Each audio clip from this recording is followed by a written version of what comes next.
السلام علیکم دوستوں، اگر آپ نے ابھی تک میرے چینل کو سبسکرائب نہیں کیا تو پلیز مہربانی کر کے سبسکرائب کریں، ویڈیو کو لائک کریں، شکریہ۔ خالہ زلیخا اپنے گھر اور شوہر کے ساتھ اچھی زندگی گزار رہی تھی، خود بھی فارغ وقت میں کڑھائی سلائی کا کام کرتی، شوہر کی نوکری بھی اچھی تھی۔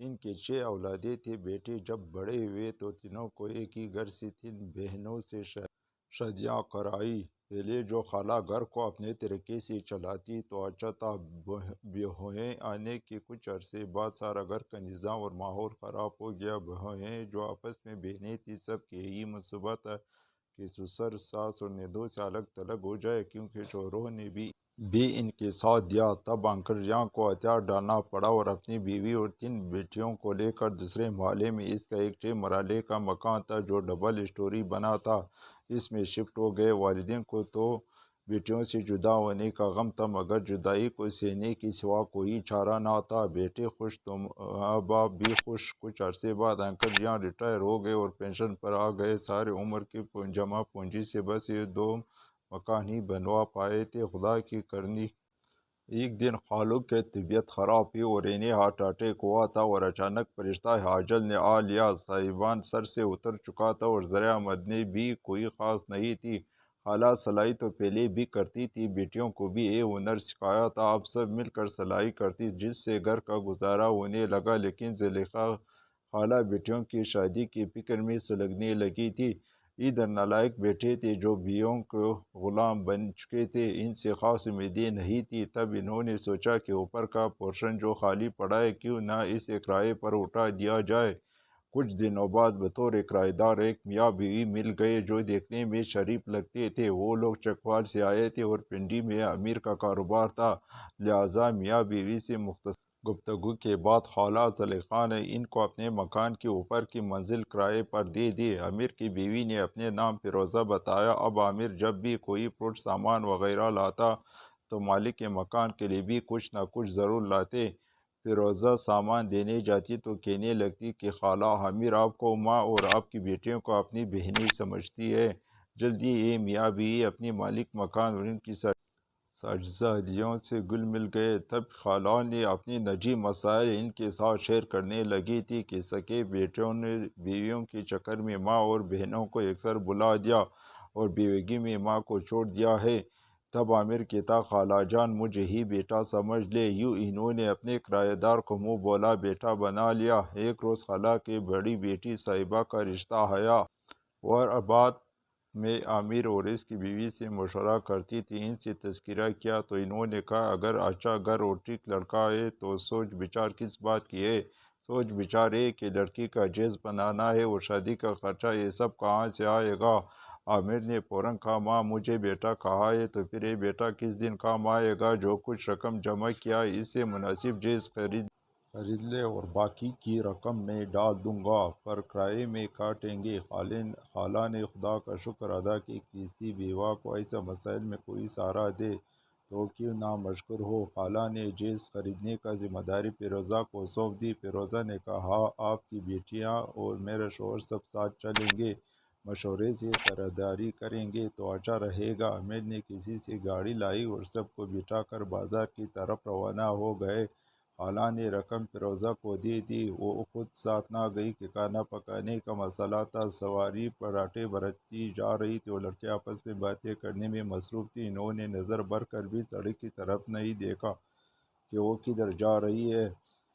کافی فاصلہ طے ہو گیا تو شاہین کو احساس ہوا کہ وہ تو کسی لمبے راستے پر رواں دواں ہے۔ چونک کر سوال کیا کہ ہم کدھر جا رہے ہیں؟ اس پر عامر نے کہا کہ ہم چکوال جا رہے ہیں، کیونکہ وہاں 2 سے میں نے کچھ رقم لینا ہے جو جہیز کے سامان میں کام آئے گا۔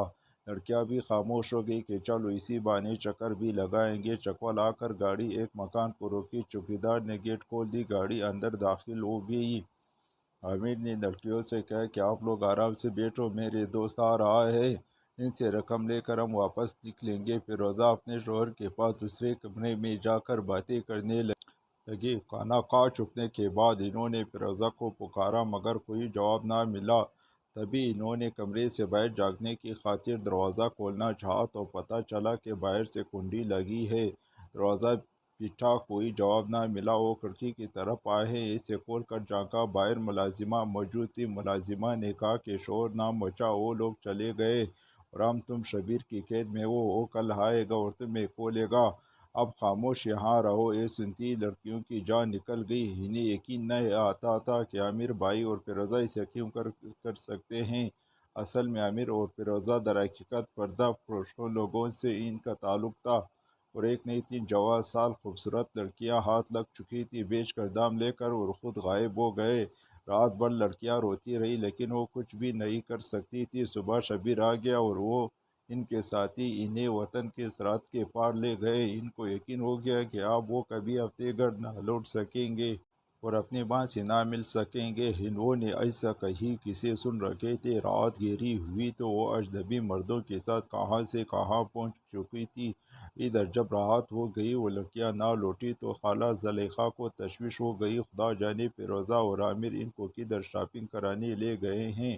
یہ کاش میں انہیں اکیلا نہ بھیجتی۔ پچھتانے اور ہاتھ ملنے لگے کہ اب نہ لڑکیاں تھیں اور نہ کرایہ دار میاں۔ قیامت کی رات اور دن بیچاری بیوہ پر بہت بھاری تھے، ہر پر مرتی جیتی تھی اور جوان بیٹیوں کے لوٹ آنے کی دعا کرتی تھی۔ جب دوسرے روز بھی وہ نہ لوٹے تو مجبوراً خالہ اپنے بیٹوں کے پاس گئی اور ان کو حوال سے آگاہ کیا۔ 2 بیٹے خالہ کے ساتھ آئے اور ان کے ہمراہ تھانے رپورٹ درج کرانے گئے۔ بڑی مشکل سے پولیس نے رپورٹ درج کی، جبکہ لڑکیاں سرحد پار اسمگل ہو چکی تھیں۔ ماں کے دکھ کا کسی کو کیا اندازہ ہو سکتا ہے، جس کی 3 جوان سال غیر شادی شدہ بیٹیاں غائب ہو چکی ہو، جس بیوہ نے دن رات محنت کر کے عزت کی زندگی بسر کی ہو۔ آخری عمر میں شکی القلب کرایہ دار نے اعتماد کی فضا بنا کر اس کی عزتوں کو نیلام چڑھا دیا تھا۔ دیوانی خالہ نے گلی گلی کی خاک چھان لی مگر ان لڑکیوں کا کہیں سراغ نہ ملا۔ وقت گزرتا رہا، خالہ کا ایک بیٹا اور بہو ان کے پاس آ کر رہنے لگے۔ وہ بھی آخرکار ان کی غمساری کر کر کے تنگ آ گئے۔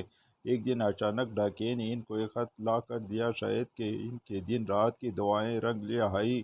یہ خط ان کی منجلی بیٹی شازیہ کا تھا۔ اس نے تمام احوال ماں کو لکھے تھے کہ کیسے عامر اور اس کی بیوی انہیں چکوا لے گئے اور پردہ پوشوں کے ہاتھوں فروخت کیا۔ اس نے مزید لکھا کہ مجھے شاہین اور صاحبہ کے بارے میں کوئی علم نہیں کہ وہ کس حال میں ہے، لیکن مجھے ترکی کے ایک امیر آدمی نے خریدا تھا اور اس نے مجھے تیسری بیوی بنا لیا اور اس شخص کے شاندار گھر میں عشق و عزت کی زندگی بسر کر رہی ہوں۔ آج اس کی اجازت سے خط لکھ رہی ہوں، لیکن آپ سے فی الحال ملنے سے قاصر ہوں۔ دوسری دونوں بہنوں کے بارے میں میرے خاوند نے معلوم کرنے کی کوشش کی تھی، بس اسی قدر علم ہوا ہے کہ وہ دوسرے ملکوں کے بخانوں میں پہنچائی گئی تھی۔ آگے ان کی قسمت۔ خط میں شازیہ نے اپنے پتہ لکھا تھا مگر ویزے کی دشواریوں کے سبب فی الحال وہ نہ ماں کو بلوا سکتی تھی نہ اسے خود وطن آنے کی اجازت تھی۔ ماں نے بیٹیوں سے اصرار کیا کہ مجھے بیٹی سے ملاقات کرائے، مگر بیٹوں نے معذرت ظاہر کر دی کہ ہمارے پاس اتنی دولت نہیں ہے کہ وہاں آپ کو لے جا سکے۔ غلطی تو آپ کی ہے کہ آپ نے کیوں کسی غیر پر اعتبار کیا اور جوان بیٹیاں ان لوگوں کی ہمراہ کر دی۔ بیوہ خالہ کا دکھ اور بڑھ گیا۔ بیٹے تو خالہ کو دوش دیتے تھے، لیکن میں سمجھتی ہوں کہ خالہ سے زیادہ ان کے بیٹوں اور بہوؤں کا قصور ہے، جنہوں نے اپنی زندگی میں آزادی کے رنگ بھرنے کی خاطر بوڑھی ماں اور جوان بہنوں کو تنہا چھوڑ دیا تھا۔ بیویوں کو خوش کرنے کی خاطر اکثر بیٹے ماں کو ضعیفی میں اکیلا چھوڑ دیتے ہیں اور اپنے فرائض سے غفلت برتتے ہیں۔ یقیناً ایسے بیٹے اور بہوئیں لائق ستائش نہیں ہوتے۔ معاشرے کا فرض ہے کہ وہ اس قسم کی خود غرض اولاد کا مصاحبہ کرے، ورنہ اس قسم کے علمیے تو جنم لیتے رہیں گے۔ شازیہ